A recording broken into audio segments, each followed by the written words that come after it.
State. Beavers trying to keep that in-and-out burger streak alive. Kyle Whittingham's team on the road. Remember, they got their first Pac-12 victory last year against Oregon State. I guess Rudolph Fafita was mad about that. Boy, did he blow up Travis Wilson. Beavers recover. Anything for a triple cheeseburger and fries. Is that you speaking, or are you talking for them? Oh. Yeah, I could go for that, too. Wilson finds Dale Murphy's kid, Jake Murphy, down the middle. Remember the former National League MVP and great Braves player? 14-7 is Storm Woods. Storms his way into the end zone.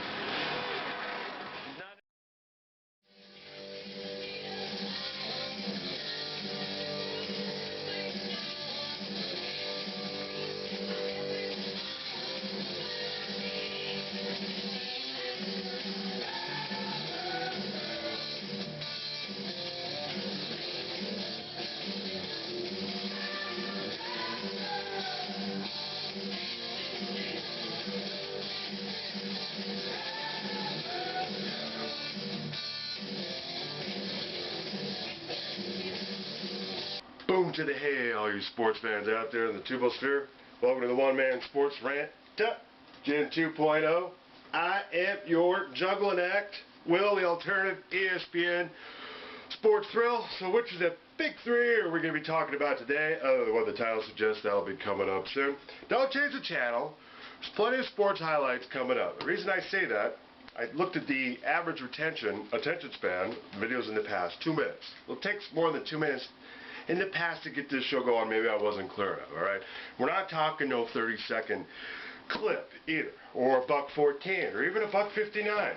You know, the beauty of doing a show is you end up with a significantly, still slight and brief, longer highlight reel than all those other ones that I just mentioned that are all over YouTube. That's not the goal of this show here. Now, how is that possible? It's a little thing called the DCMA, which we adhere to strictly around here. The Digital Copyright Millennium Act. Is the key tenets were hashed out as it pertains to YouTube more than ever. Really came about because of the Napsters of the world. Through WIPO, World Intellectual Property Organization. And these are the fair use standard, derivatives, minimal use, no money exchange in hands, because the OMSR is a pro bono production. So I understand if a show's not your cup of tea. You can always fast forward on average 8 minutes, you know, thereabouts. We try to do at least 6 minutes worth of highlights. There. So you can go, zip. Do I have anybody's attention at this point? A minute 43. Plus the intro, so that's my 2 minutes. I guess I'm up. I may not be talking to anybody. I'm not sure. I'm not dissing you guys watching now. I'm talking about how it was in the past. Alright, so you heard from Motley Crue. It's going to be our lead-into for a while, and are introduced by our Pi Kappa Alpha House Sweethearts, U of U chapter, Alpha Tau. Giving you props. So, yeah, all of these things being said, one more very important thing. This show is copyrighted to the OMSR with brief video highlights courtesy to CBS, NBC, ABC, ESPN, Pac-12 networks, and or any of their affiliates. The OMSR does not own these video highlights, but does own all the other original content and the overall concept herein, thereof, therefore, most rights reserved. Now, one more note, to change it up a little bit. All images not of OMSR provenance were obtained through the public domain. Now, anybody out there going, hey, you're sort of like using that without our permission, we want you to take it down. Watch my dust. But everything done on this show is within the confines of the defines of the aforementioned DCMA. Alright, so before we get to it in the clipboard, what is the sports subject we are talking about specifically, other than what the title says? Ralphie, you'll shoot your eye out if you deal with Matt Barkley, Colorado. They're just going to watch Barkley set a touchdown pass record. He finds Robert Woods, who, by the way, set the USC record for career receptions. He had 4 touchdowns in the game. SC up 13-0.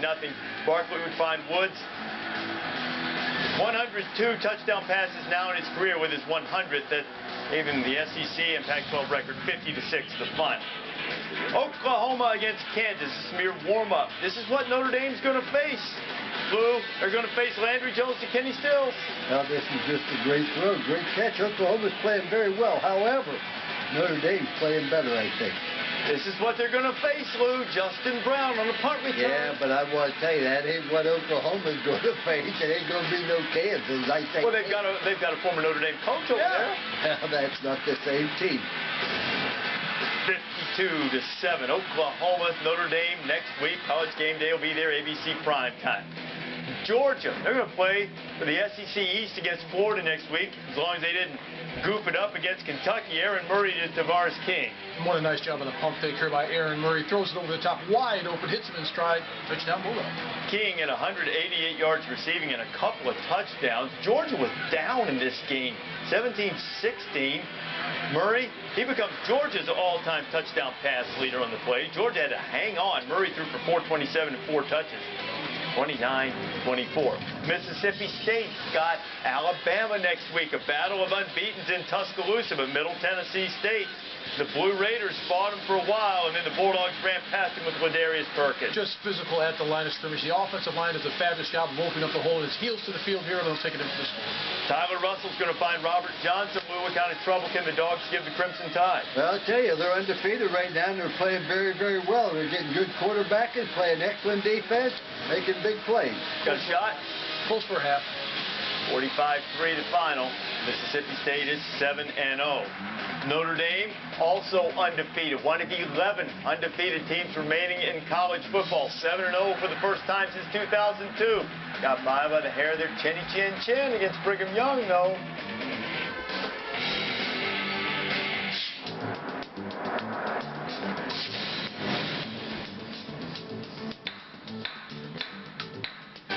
In the last 2 weeks, 5 teams ranked in the top 5 have lost. But on this particular week of college football, in the initial BCS standings, all of the top 5 remained undefeated. The top 4 moved on comfortably, but Notre Dame squeaked by against BYU. Even so, Counselor Holtz is bringing a case before this court, saying that no matter what the other undefeated teams do, including the SEC teams, Notre Dame deserves a spot in the national championship game if it finishes unbeaten. Yes, you're right, Your Honor. And the reason I bring this out to make sure the people in the country are aware of the quality of work that Notre Dame has. Now, there's been a backlash against Notre Dame by the voters for the past several years, ever since they signed the NBC contract, and I understand that. But if you look at the teams being undefeated, if Kansas State goes undefeated, and it's the only one in the Big 12 that can, their best quality of work was they beat Oklahoma in Norman. Well, for Notre Dame to go undefeated, they'd have to do exactly the same thing. Oregon or Oregon State were to go undefeated, their best quality of work would they beat Southern Cal at Southern Cal. Notre Dame would also have done exactly the same. Prior to this year, Notre Dame's schedule was one of the more difficult. People thought, oh, there's no way you go through there undefeated. Yet Notre Dame has found a way to win. And I have every bit of confidence that they will go undefeated. Your Honor, first and foremost, I don't even know why Counselor Holtz is bringing this case. Because right now, he's a hero in Notre Dame lore because he's the last coach to win a national championship. So why would he want them to win another national championship? Fair point, Counselor. Furthermore, Your Honor, when you look at Oregon, their body work, everybody knows how dynamic their offense is. Year in and year out, they're one of the top offenses. Chip Kelly's taken his team to a BCS game every single year, and he's bound for the next one. If they do beat USC, as Counselor Holtz said, they're probably going to have to beat them not once, but twice if they win the South. So that would be 2 other quality wins that Oregon has that Notre Dame doesn't have. And if you look at Notre Dame's week schedule, they've got 2 teams with winning records at this point of the season, and they may have less or more at the end of the season. It'll be very close.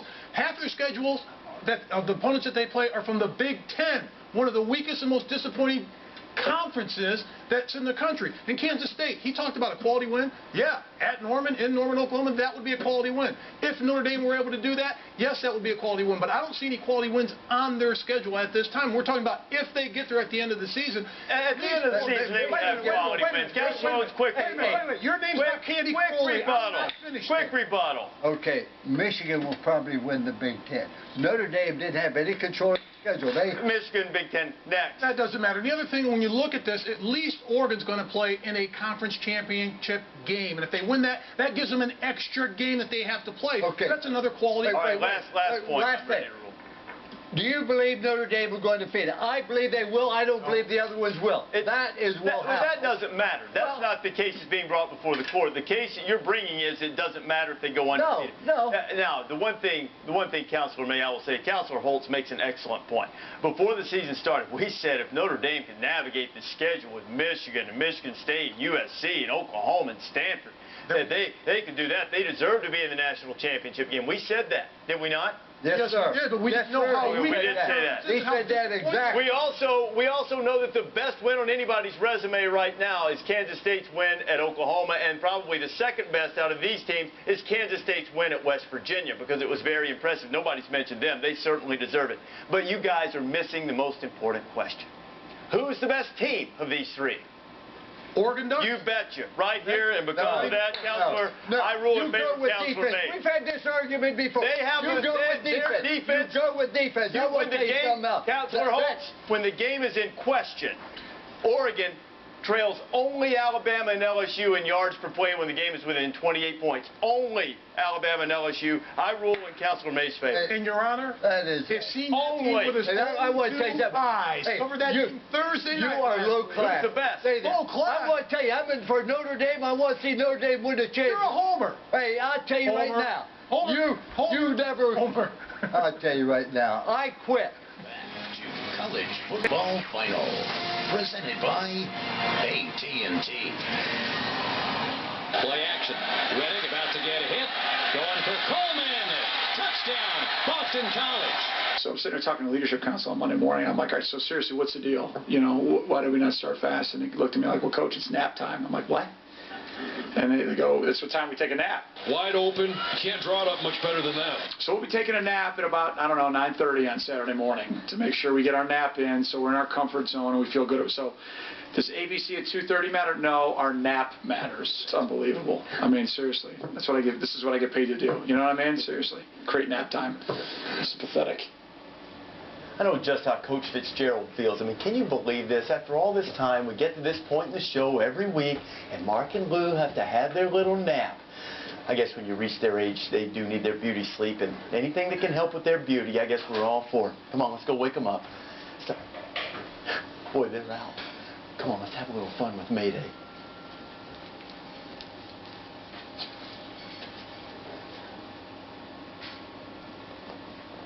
Come on, RD. What's the matter with you? It's time to get up. Northwestern highlight.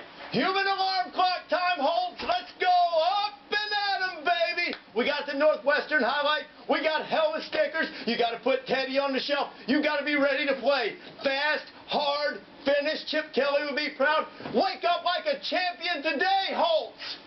Go You're a little grouchy when you wake up, huh? Yes. Pat Fitzgerald was a little grouchy, too, about having to do it. Look, there's crews taking the nap. Power naps are important. Sleep's an important part of replenishing. Second quarter. Nebraska down 7-3. T-Magic. Taylor Martinez to Kenny Bell, Mark. Nice job of stepping up in the pocket, hitting Bell on the run. He's going to take it in 30 seconds. Now, as we use ESPN Access Mayday, you might find out that perhaps Northwestern's Jared Carpenter was not awakened from his nap in time, neither were the linebackers, perhaps. Well, they fell asleep on the play action here. They took the fake 50 cheese, and right here, great job by Martinez of looking down the field of play and delivering the ball in stride. Children of the Corn up 10-7. Third quarter, Northwestern on top 14-10. Venrick Mark. Oh, we've seen him be dangerous in return game, and the black shirt chasing a guy in an almost black shirt. 80 yards. Northwestern up 21-10, but no Northwestern game is over until the final second ticks off the clock. Just over 2 minutes to go. Huskers down 5. Martinez to Ben Cotton, and Nebraska regains the lead 29-28. Ensuing drive, Jeff Budzine from 53 yards. Ow! Not quite enough wind near the Windy City. Nebraska by 1.